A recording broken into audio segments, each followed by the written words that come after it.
Welcome to ongoing Town Meeting Day election coverage by Town Meeting Television.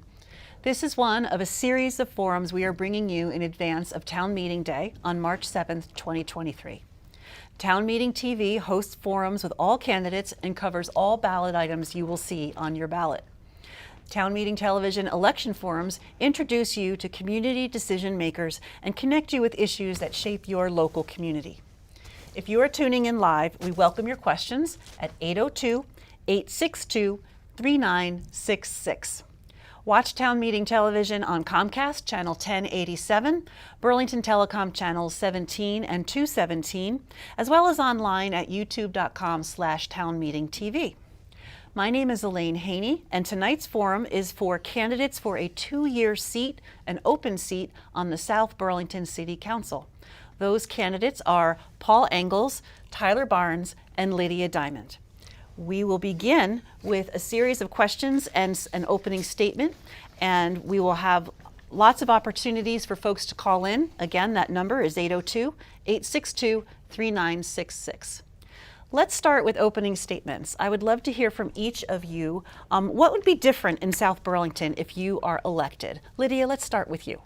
Well, I stepped up to run because I was told that no person of color had ever stepped up to run for city council. And I'm like, really? So I went to the city clerk's office, asked what the requirements were. You need to be a resident and a registered voter. So here I am. Hello. Thank you, Lydia.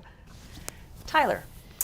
A small business owner in South Burlington. I went to a city council meeting a few years back where they were discussing parking requirements, and they were specifically discussing eliminating them for new businesses. And as a small business owner who had struggled with parking issues, it was something I wanted to hear about and discuss with the council. And I posed the question to the committee and asked one of the councilors directly, how many small business owners have you spoken with about this? And I was surprised to learn that they'd only engaged one. I believe firmly that we're at our best when a number of competing interests all have a voice at the table for how we're determining policy. And as a small business owner, as a South Burlington parent, and as nearly a lifelong South Burlington resident, that's exactly what I'd like to bring to the City Council, is a balanced voice, one that represents where I'm coming from. All right, thank you, Tyler. And Paul. I was a city councilor from 2011 to 2013, and I have been on the Charter Committee and the Planning Commission, and have done a lot of work that I'd like to see come to fruition, and it is up to the City Council ultimately to make the decisions about policy for the city. And I just thought this was an opportunity to make some of the things happen that I wanted to see happen in South Burlington. Great. Thank you, Paul. So let's start with some questions. My first question for each of you, and you'll each have 2 minutes to respond, is will you be supporting the South Burlington city budget and school budget in the amounts of $55.29 million and $62.53 million, respectively? Paul, let's start with you. Yeah, I do support the budgets. We've got good people working for us in South Burlington. We've got a new city manager, Jessie Baker. I think she really knows what she's doing. She's going to be great for South Burlington. And I would trust any budget that she'd put together. I think the budget is 7% increase or something, but inflation right now is 8.3% or something. So I think it's a tight, slim budget, but we've just gone through a pandemic, and there's been some serious hits in city government. We need police officers, we need firemen, we need a budget that that is going to restore the city after since the pandemic. The school budget I don't know that much about really, but the school has been struggling for the last couple of years. I was on a task force for planning and visioning for the school district. We looked at building a new high school. We looked at what to do with the elementary schools. Our schools are getting old. They were built in the 1960s. That's now 60 or 70 years ago. And the cost of construction is enormous. There's a bond issue this year just to, keep repairs made to the schools. Yes, anything that you're looking at is, I believe, pretty solid. Okay, thank you. Tyler, what is your response to that question? Yeah, it's not. To echo Paul and to build on his point, South Burlington residents are hurting right now. Vermonters are hurting right now. So any budget that poses an increase is not one that I take lightly. But that said, I think there are a lot of things in this budget that are really important, and I think I applaud the City Council and Jessie Baker and her team for the work that they've done, because I think they've done a great job putting together a budget that balances our needs with while accounting for where residents are at right now. Specifically with the wastewater treatment, this is something that's long overdue, and I applaud us for being proactive in taking measures against fixing that before it becomes a more serious issue. Coming out of COVID, our first responders, our firefighters, our EMTs, our police departments, they've been overstretched for quite some time, and I think this budget does a great job providing them with some much needed relief. So I wholeheartedly support that. And for the TIF financing, as a friend to many in the business community, I've been hearing for quite a while how excited they are to ease some of the congestion around that part of town. And so I'm really excited to see that finally come to fruition. With regard to the schools, as someone with 3 children in the schools, I can say firsthand that I'm very proud of the schools that we have. I think it's important that we maintain that high standard. And that coming out of COVID, teachers are overstretched, and they need all the resources they can get. I think this is a responsible spend. Thank you. Lydia, your response to that question? I support the budget. I'd like to see more come from the state, though, because the state, it wants to build new prisons for women, and that's not okay. People are struggling to maintain. People are struggling with food insecurity. So to want to just, not that, people aren't already struggling like EMTs, the fire department. Everybody's stretched thin. And I want to see the state do better by South Burlington as well as all the other little towns. Okay. Let's stick with the budget a little bit with some of the ballot items that are coming up for South Burlington. So you have 3 items coming before the voter on the ballot: Bartlett Bay wastewater bond, the TIF district financing for the city center, and the school capital improvement bond. Tell us your thoughts on these and why you will or will not be supporting them in March. And let's start with Tyler. Yes. So we spoke about the wastewater bond. I mentioned that previously. I do support that. I think it's really important that, that we're proactive in these issues. Lake Champlain is one of our most treasured natural resources, and I think it's really important that we take the steps necessary to protect it and that our town does its part. This is something that has been in need of repair for quite some time, but at the same time, hasn't gotten to that stage yet. I'd like to see us be proactive with it before it gets to that stage.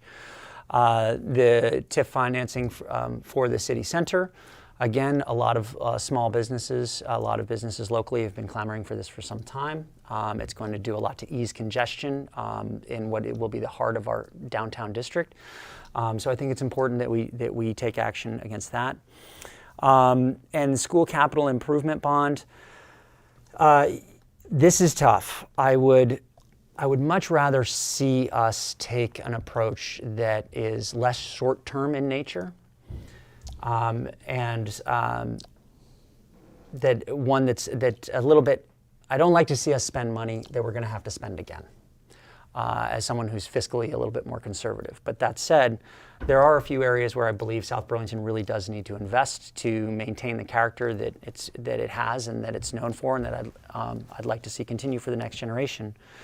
And schools are a very important part of that, and these are improvements that we need. So I think that all parties have done a great job coming up with balanced, reasonable approaches to the budget given where we're at economically right now, and I support these measures. Lydia, how about you? I agree with the wastewater needing to be done.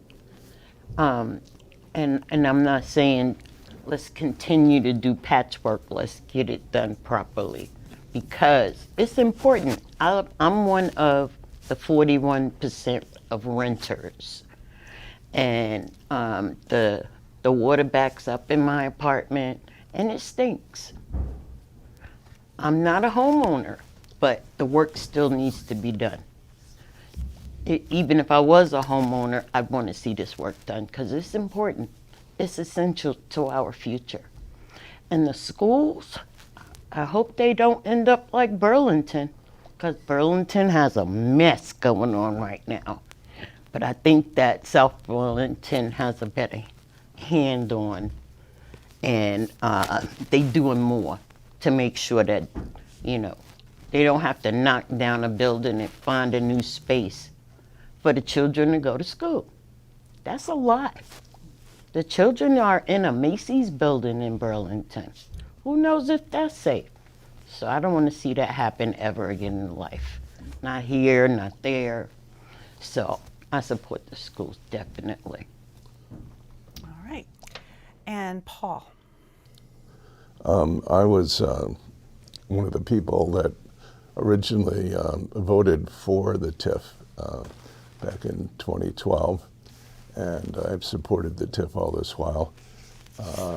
It's very important that we make this investment now in the city center that'll really boost city center to the level that it needs to be. Garden Street, I think, could be absolutely a beautiful street. Part of it is to build parks, and the city center parks, I think, are going to be just tremendous. So I strongly support that.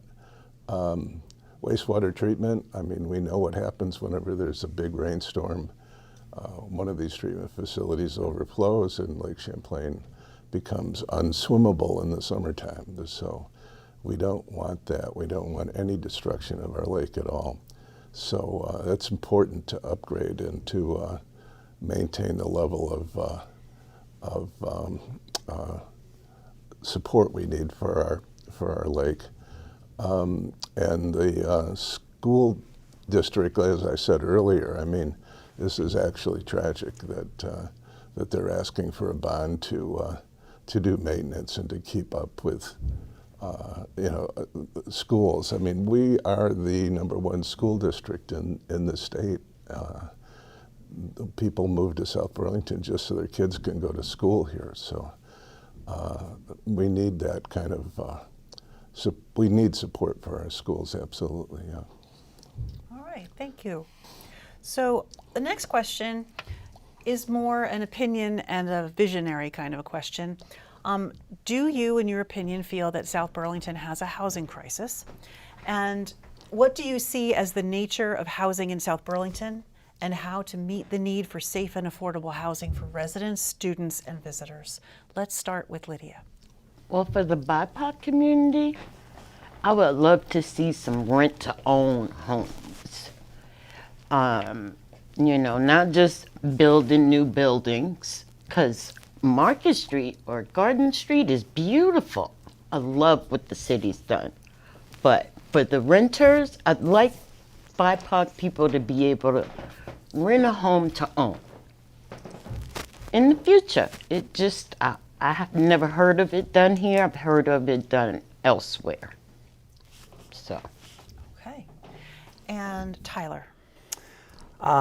Yes, to be honest and to be blunt, yes, I do believe South Burlington has a housing crisis. I think the state of Vermont has a housing crisis, and I don't profess to have all the answers as to how we solve it.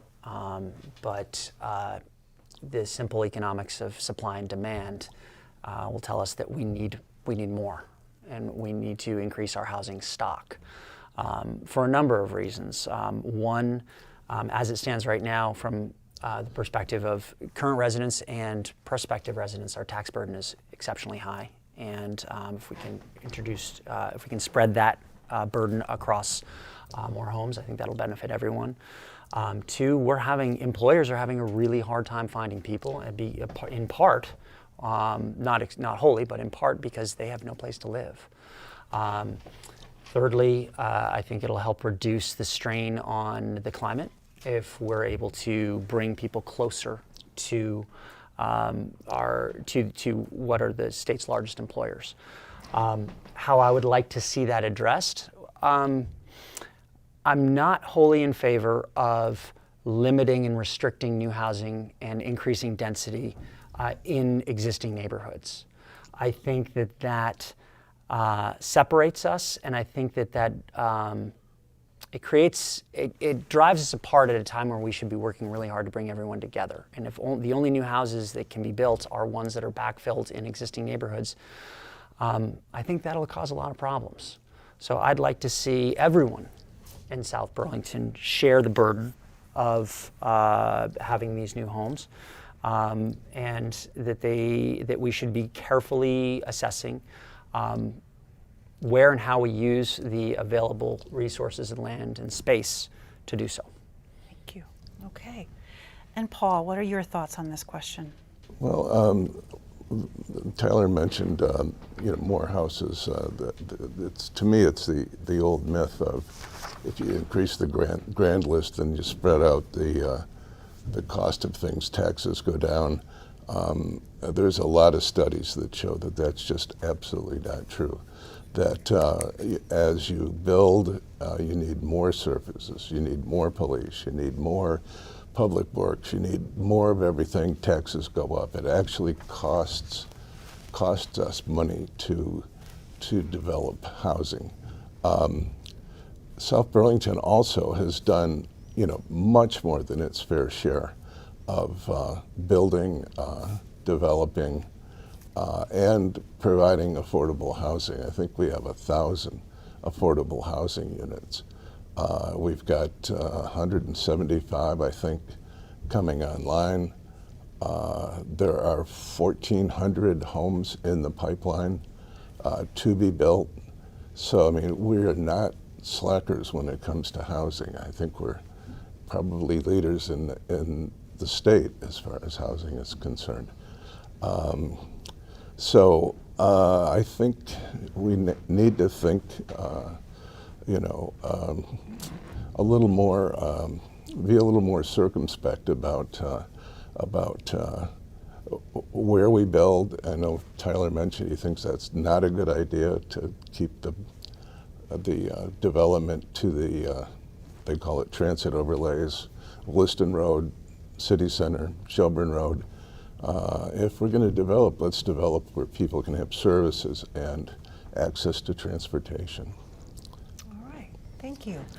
Let's keep with the theme of development a little bit. The new downtown city center, the Blue Mall, the University Mall, higher ground, airport expansion.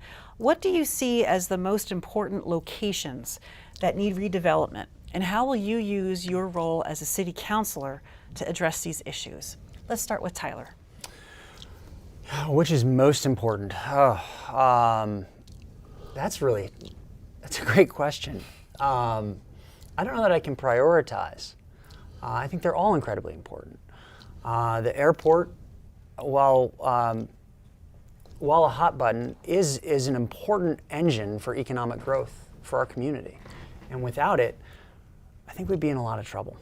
And it's already, as a home to the Air National Guard and the home to Beta, it's an invaluable resource for us. So while I appreciate that there are sensitivities, particularly with the Chamberlain neighborhood, I think that how we manage that is going to be exceptionally important moving forward, because again, I don't think it's going to stop becoming an important engine for our economic growth.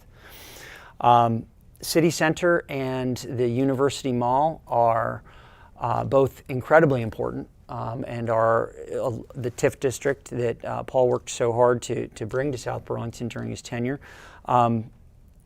It was built around the idea that those would continue to be vital economic resources and a vital hub for the community. So I'd like to see that continue. At the same time, I want to be sure that if we were to restrict development to certain areas of South Burlington, as the current LDRs promote, I'm worried that they'll change the nature of those plans. The city center was designed to be a mixed-use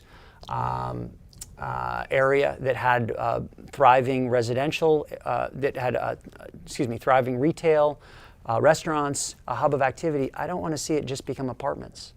That wasn't what it was designed to do. And that's part of it, but I don't want to see those plans erased for the sake of where we can build housing. Okay, thank you. Paul.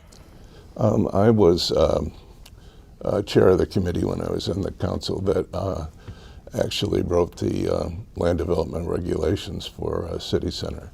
So I've been involved in City Center, I guess, since the start. I think in terms of priority, I would say that the resurrection of the U-Mall is very important to City Center. That whole area is, the code we wrote was for the whole area of San Remo Drive, Staples Plaza, the hotel across from Staples Plaza, all the way down Williston Road to Heinsberg. That whole area is City Center. And U-Mall can, and I hope will be, a big part of that. We're building a pedestrian and bike bridge across the interstate that'll open up U-Mall and City Center to University of Vermont. There are University of Vermont buildings being built in City Center to house medical faculty and students both. So there's going to be an integration back and forth between the University of Vermont and U-Mall and City Center. I mean, that's my great hope, is that great things will happen with U-Mall.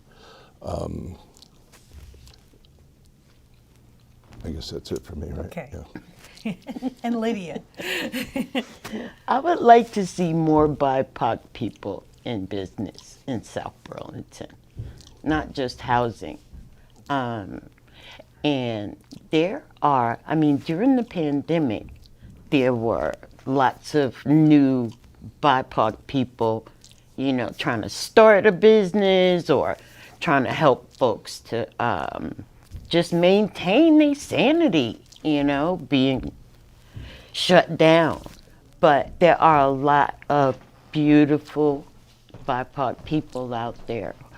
And I want South Burlington to get to know them better, because they really do bring something to the table.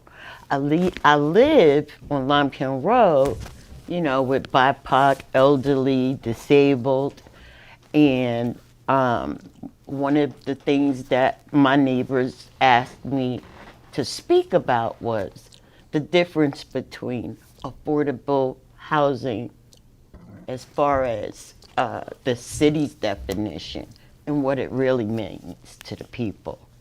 Because they struggling. They struggling. They children struggling. I got grandchildren in the school system. And for the first time, we are in Colchester. And that's never happened in the 25 years I've been here. So. Okay. Okay. Keeping with that theme a little bit, I'd like to talk about language access. So as a community with a diversity of languages spoken, what ways do you see that city government can expand access and accessibility to more community members who want to participate in local democracy? Lydia, let's start with you. Well, there are folks who are translators. I was on a equity committee, and it was huge. It was like 100 people, and they had translators on the line for everybody, and it was fantastic. It wasn't all peaches and cream, but you know, the people who could translate would translate, and then other folks would comment, and it was across the board of people, black, white, everybody, poor, rich. Was great. It only happened once during the pandemic, but I remember it being a very good coming together of us all as a community for the betterment of the community. Mm-hmm. So I have a new Spanish family that just moved into my building, and I'm looking forward to communicating with them. So,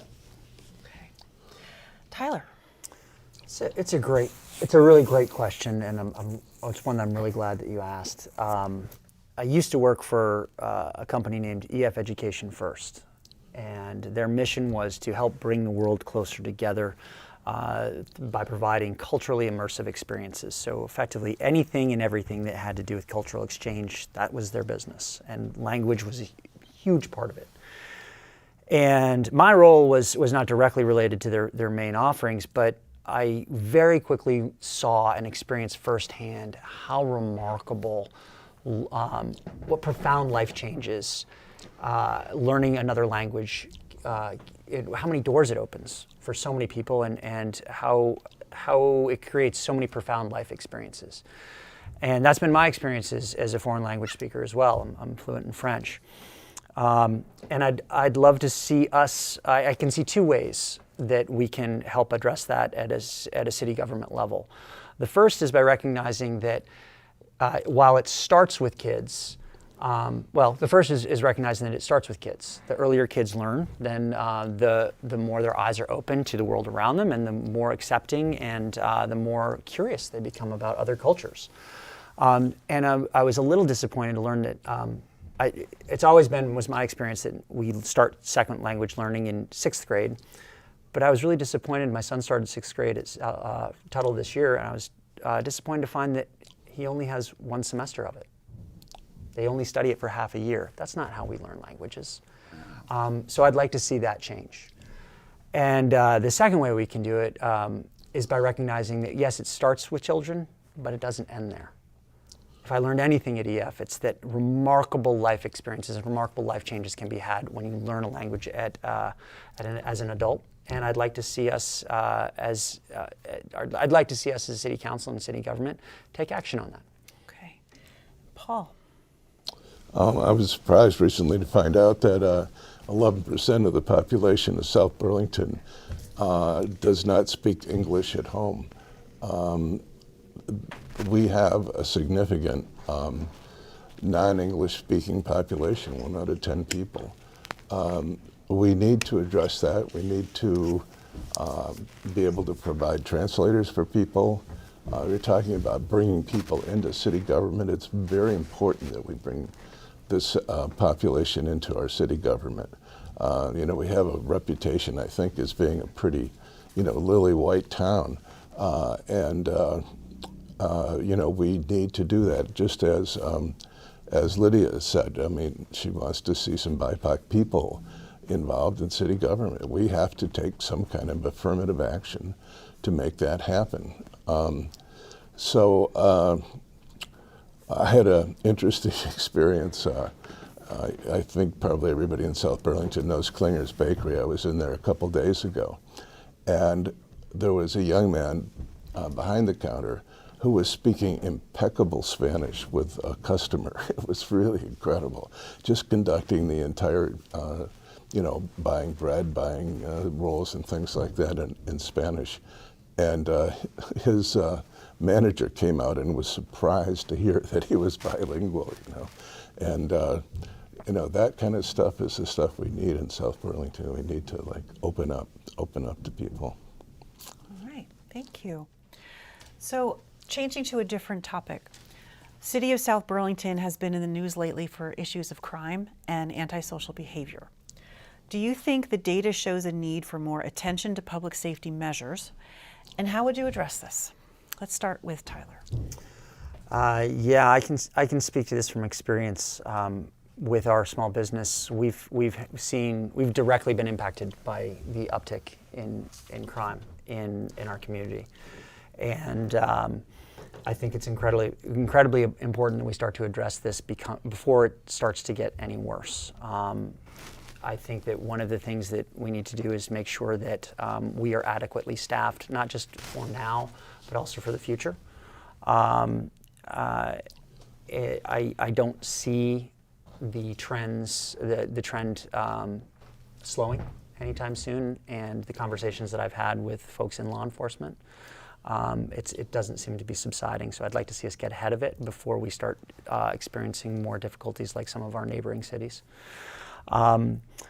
Is thing one. Thing two, I also would like to see the city council take a hard look at some of the policies that have been enacted by Sarah George.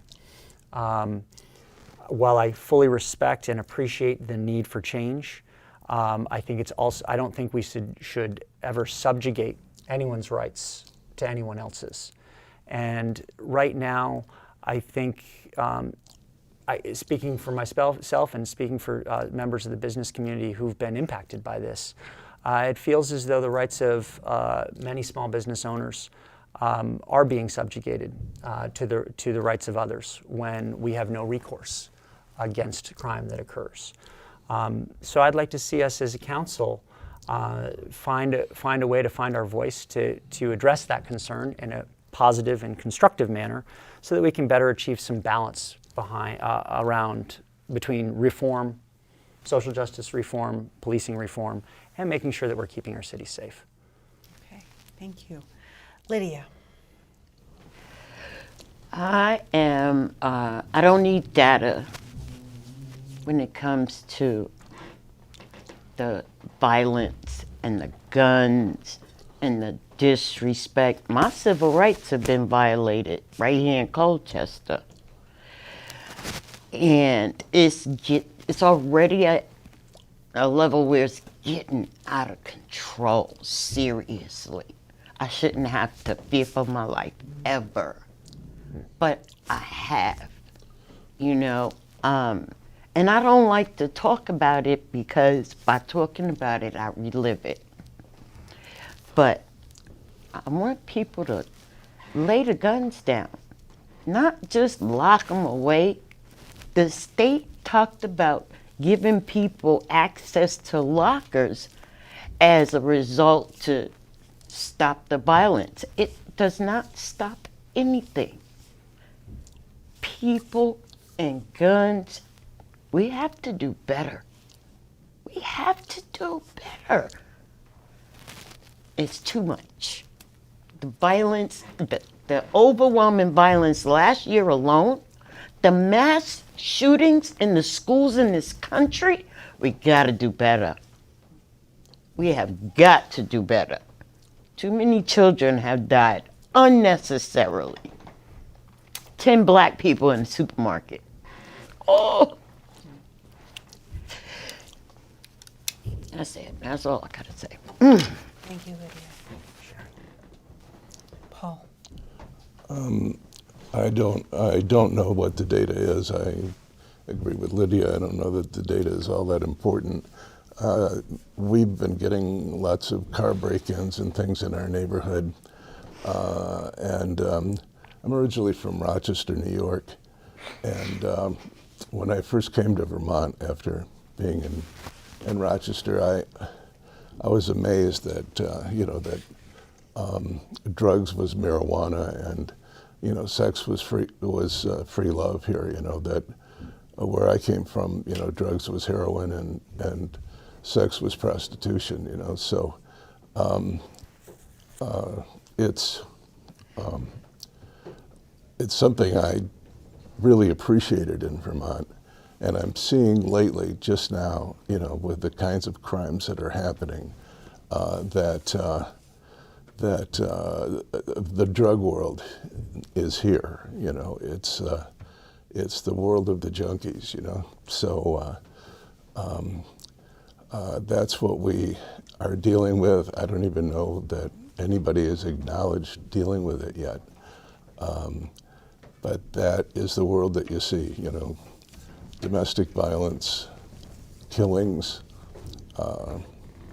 and petty crimes like car break-ins and things like that. That's the drug world. Thank you, Paul. A different question. What role does municipal government play in the mitigation of climate change? Can you be specific about initiatives that you would encourage through your role as a city councilor? Lydia, let's start with you. Ooh, Climate change is essential. I said it yesterday. We're not getting another planet. We all come into this world the same way and we leave the same way. And if we don't do better to take care of this planet, take care of the state, take care of our towns, we all screwed. And that's just the basic truth of it. There is so much that needs to be done, but we need good and wholesome adults to get it done. And I want to be one of those good, wholesome adults who makes the right decision. It's a long list of things that need to be done, and it's part of why I'm here. Okay. Climate change, we have to tackle it. We have to be good at tackling it. Because I want my grandbabies to grow up and be happy, and I got 6 of them. I'm bragging now. You should. Okay, thank you. Paul. Climate change. We have recently written a climate action task force report that has gone to and been approved by the city council, and it calls for some dramatic changes in just the next few years. By 2030, we are going to have our work cut out for us on the city council, no matter who's on the city council. This is really a life and death issue. I read recently that spring is coming 3 weeks earlier. Fall is lasting a month longer. You know, I can remember when town meeting was the day where there's a little trickle of water along the sides of the roads. You know, it was like just the first indications of spring. I mean, that's what we were seeing here a couple days ago. I mean, that's the 3 weeks earlier for spring that they're saying is happening. It's imperative that we tackle this problem and do whatever we can do. I think all of us in the city council, any of us who are elected to city council, had better be prepared for some really tough decisions and some really serious opposition. It's going to be tough. Okay. Tyler. Yeah, I'm going to start broad strokes. I know you asked for specifics, but I think it's in the context of how I think and approach the issue is important. I see the city governance, I see the city council needing to do 2 things. One, I'd like to see us engage at a broader, bigger level with surrounding communities and with the state. Climate change is not a local issue. And as important as it is, it's not something that we can solve by ourselves. If we're to address the issue effectively, I think it's really important that we engage as many other constituents as we can and develop a long-term plan that accounts for all the different communities, what they have to offer and what they can bring to the table to help solve the crisis. I'm excited to help do that. And I'm excited to explore what role South Burlington can play in that instead of focusing just on what we can do within our own walls. Thing one. Thing two, as someone who used to work for a solar company, I'm a little reluctant, maybe be the right word, to rush into policies, particularly when they involve technologies that have not quite yet been proven or tested, or that may not account for what's coming next. By 2035, you will not be able to go onto a car lot and buy an internal combustion, okay? Yeah. Buy an internal combustion engine car. That's in 10 years. They'll be electric. The average electric car uses as much electricity over 100 miles as the average household uses in a full day. So in 10 years, we're looking at energy demand that's an energy demand increase that's unprecedented. Before we go mandating the use of certain appliances or what have you or anything like that, I think it's really important that we consider those as those implications as we make those policy decisions. It's time. Sorry. It's okay. Rebuttal. Would you like to make a rebuttal, Paul? Yeah. Okay, you have 30 seconds. I don't think that the nations of the world have really done what needs to be done, and I really think that the solution to the climate change problem is going to come from the grassroots. It's going to come from cities like South Burlington and our climate action plan, and the state of Vermont and the state of Vermont action plan. We need to work locally on this, think globally, work locally. Okay. That is all the time we have for questions. I would like to give you each an opportunity for a 30-second closing remarks. Paul, let's start with you. I said last night that, in a closing remark, that the most important thing to me when I was a city councilor was having a couple people come to me and tell me in confidence some very serious matters. And I asked them why, and they said it was because I was the one person in the council that they felt they could trust and that they could talk to. 5 seconds. I really, I think that's what I offer more than anything, and I'm not terribly aware of it, but but that's apparently who I am. Thank you. Go ahead, Tyler. A nearly lifelong South Burlington resident. I'm proud to call South Burlington my home and to be able to raise my family in town, and I'm grateful for all the things that it has afforded me as a child, as an adult, as a parent, and as a small business owner, and I want to see that continue for the next generation. And I believe the best way to do that is to bring diversity and different perspectives to the table, particularly as we make policy decisions. Thank you. And Lydia. So I'm here because I was told I'm messy, unprofessional, and I wouldn't be voted for. But I'm from Brooklyn. That's not news. I've been here almost half my life. And I'm going to keep doing what makes me happy. All my children are adults. My grandchildren give me joy and laughter. And I'm going to keep doing what I want to do. So that's why I'm here. I'm here for those that look like me, and I love all of y'all too. Likewise. Thank you. Thank you all very much. And thank you for tuning in this evening to Town Meeting Television's ongoing coverage of local candidates, local budgets, and ballot items. You can find this and more forums at www.ch17.tv. Thank you to our candidates, Paul Engels, Tyler Barnes, and Lydia Diamond, running for City of South Burlington open seat, a 2-year term. Don't forget to vote on or before March 7th. Ballots are not mailed automatically, so please check with your town clerk to request a ballot or make sure to get to the polls on March 7th. Thank you for watching and sharing Town Meeting Television. And if you have not already, please subscribe to our Town Meeting TV on YouTube and have a very good evening. Thank you.